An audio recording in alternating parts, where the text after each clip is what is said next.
Tapi, itu batuk ah? Ya, Datuk, sudah berapa hari batuk. Bahkan banyak ubat pun tak sembuh lagi. Tak apa, saya ada satu cara sendiri. Anda boleh coba. Ambil satu oleng, potongkan, dan letak dalam. Cucukkan oleng, letak di dalam mangkuk, dan kukus.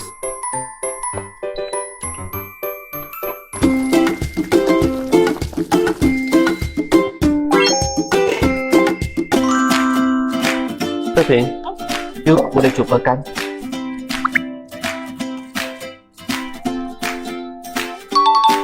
Ini cara saya sendiri, kamu boleh coba. Ini video boleh saya bagi kawan dan keluarga.